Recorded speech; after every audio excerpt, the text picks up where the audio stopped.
This teaching moment is about voice and singing technique, but to me, it's more than that.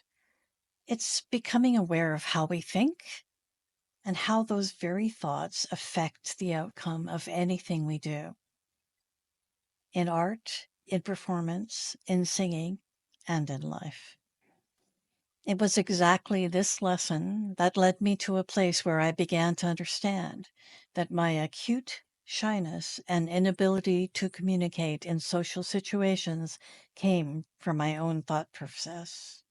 In order to change the outcome, I had to change my thinking. That is the key to understanding ourselves and making desired changes in our lives.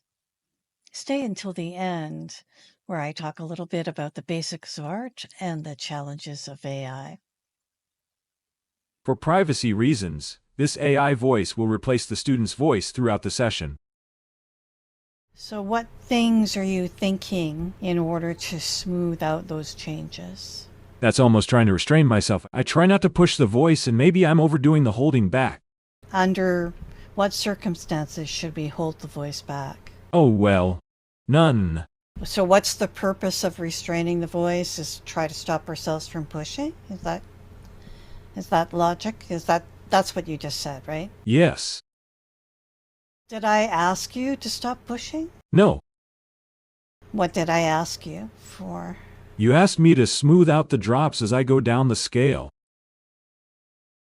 So your solution to that was to hold back the voice. I guess that's what I was thinking. What is one thing you could think or imagine to help smooth out a downward scale?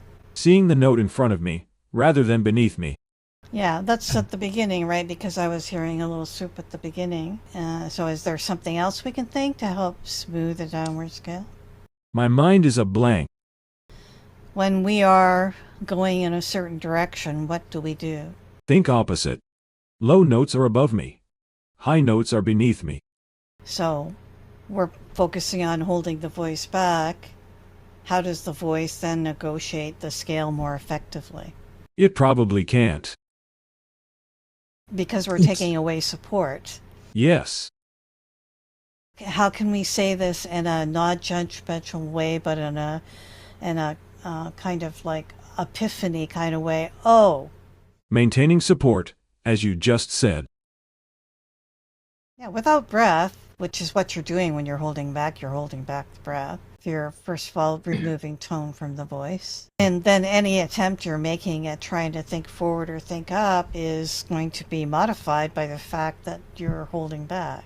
It's kind of like trying to drive your car up a hill by taking your foot off the gas. Not far. Gravity kicks in at some point. Exactly. So what's happening? That's absolutely right. So right now, with you holding back, gravity is kicking in and we're hearing more steps instead of less. Makes sense, right? I knew it would take away from the quality of the voice, but I hadn't thought about it making the steps worse. So it's very interesting to me that you would try to solve a vocal problem by holding the voice back. I didn't plan it that way, but looking back, I guess that's what I was thinking. But it's great. It's a wonderful awareness to kind of pinpoint that and go, now wait a second. So I was trying not to push, so I held it back. I mean, we Yeah. can understand why you don't want to push. You don't want to be sharp. Let's talk about then, how do we start in such a way that we're on the breath, nice and easy, without pushing, but without holding back either. Feel the breath moving out naturally before the voice starts. Create the shape. Not only have the shape, but put your mind on the shape. Why do we need to put our mind on the shape? Because it's so easy for the shape to just relax if we're not paying attention. But there's another reason too. Make sure the opening is large enough that the voice is not constrained or constricted. And another reason too. You can't visualize the breath at the lips unless your attention is there. Bingo.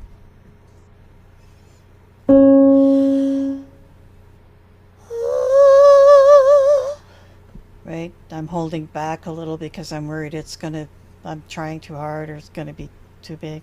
What happens to my voice? What does it sound like? It was kind of weak. because I didn't have my mind here at all, right? So what did I do differently? You were paying attention to it, and the voice came out on the breath. Right. So if I don't want to manipulate the voice or the breath, I need to have other things. I mean, this is the way I look at it. Maybe it doesn't make sense to you. We'll see. Because I was a big holder and pusher and everything. It took me a long time to understand that. But when I do the simple things of paying attention to my breath, paying attention to my shape, paying attention to the breath moving through the shape, and having a picture of the vowel in my mind, so it's oo and a and e, so I have those sounds sort of pictured in my mind. Then I'm so busy doing those things that those other habits have no space. Yes.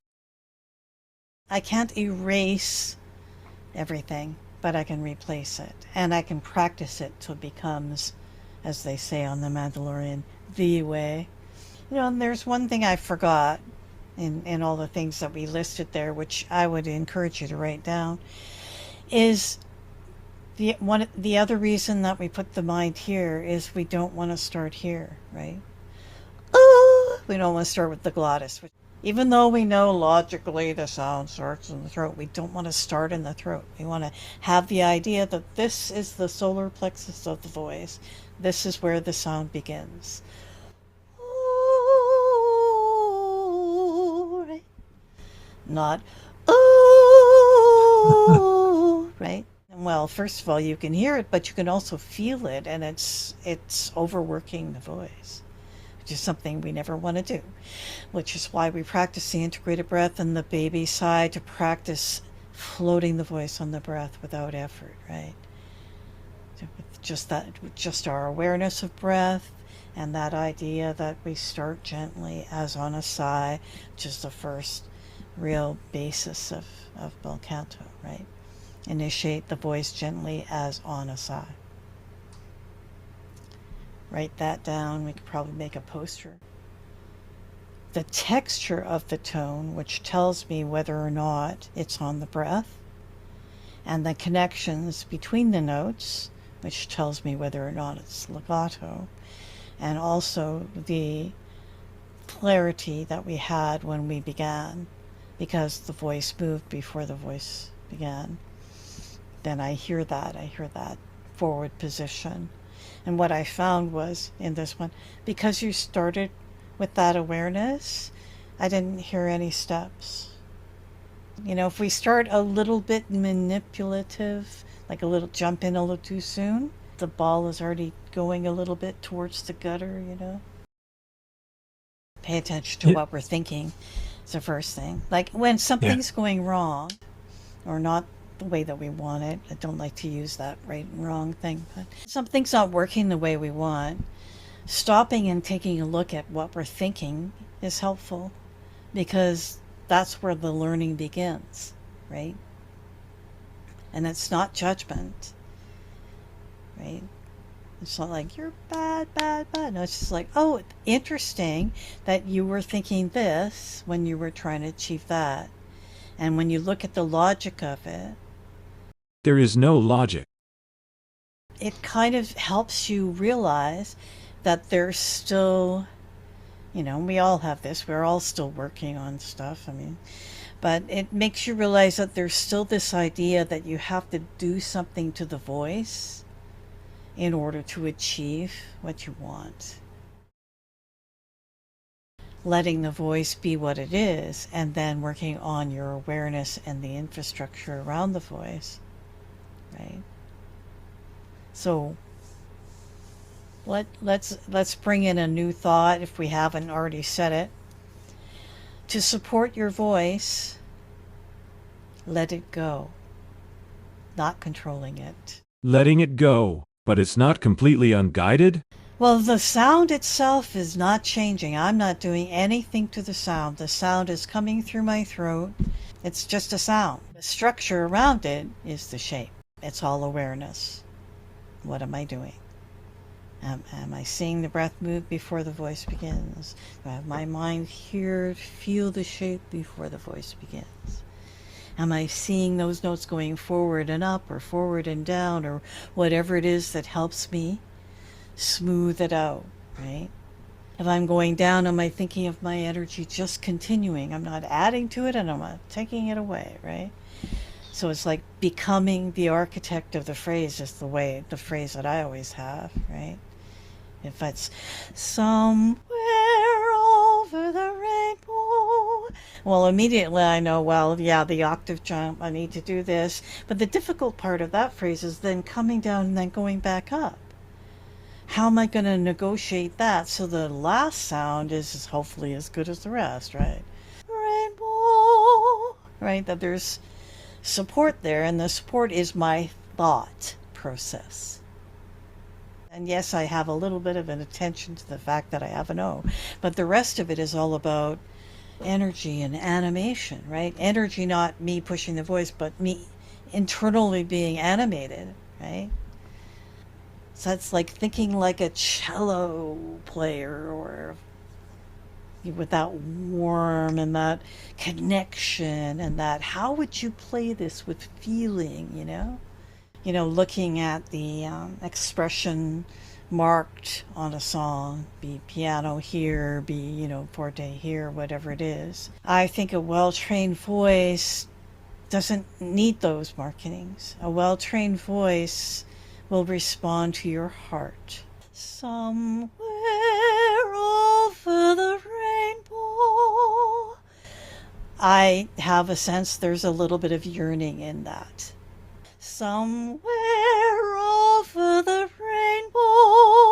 It's like, oh, I'm happier, or something wonderful has just happened, right? But it's not me making the voice do that. It's me feeling something and trusting that that feeling is reflected in the voice because it has all the support that it needs in breath and shape. The animation was obvious, both in your face and in the sound of the voice, too.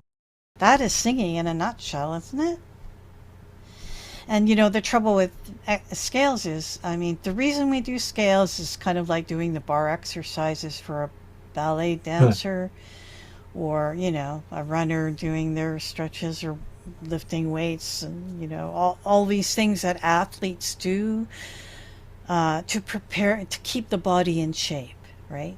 That's why the scales are important because we're isolating those muscles and those thoughts and we're saying, this is how it should work. This is how it should work. This is how it should work. So we're kind of like putting our operating system, you know, we're updating our operating system every time we practice. Oh, that's right. I got to remember, think that. Oh, that's right. Don't forget that. Oh, you know, because unfortunately we can't just put a disc in here and go, okay, right? This is our way of programming ourselves. We have to do the repetition. And then when we go to sing a song, whether it's chapel or for ourselves or whatever, then all of that is there. We don't have to think about it so much. It's more about, except for, you know, the odd place and maybe a song where, you know, I gotta be conscious for a moment because I'm going up. That spot's a little difficult for me, so I gotta remember to take a good breath. Other than those places that you've kind of highlighted for yourself that you need to pay attention, the rest of the time you're just emoting. You're just feeling the song. You're feeling the vibration. You're feeling the message. You're communicating that. Right? Yes, when music's really working well, that's what's happening. It's like a pianist doing their scales. I mean, yes, you can play the piano without doing scales, but I would argue that if you do scales every day, after 3 months, your piano playing will be better. Oh, every piano teacher would agree with you. There's a reason for that, right? It's actually, you know, you can see the difference, right? And as a teacher, I see that difference too. Somebody first comes to me and their voice is breathy and, you know, whatever. And 12 weeks later, 10, 12 weeks later, if they've been practicing and being consistent, there's definitely a difference. So everything that you long for is within you. Yes. So write down what you learn or listen back to the recording if you have a chance. And try to remember what things really sort of went, oh, for you, and write them down. And as you write, continually write those things down, eventually they'll be more present with you. So that when you come up against, okay, yeah, there's a problem with this. What have we done about that before? Right, okay. It's just more clear. Yeah. I'm a very visual person, so when I write things down, they kind of stick with me. That's how I learn my lines for plays and musicals. Handwriting is the best way. And I think there's something that's very, very important about art because everyone's kind of in an angst over AI art and music and stuff. And the point of it all is to remember the very, very basic of any art form is the human being actually doing that work, that singing, that drawing, that whatever it is because when we do that with our body, we do something to our brain and we do something to our soul. So even if it never goes outside my door, I draw stuff every day, or I sing stuff every day, or I write stuff every day. That is part of my practice of being human.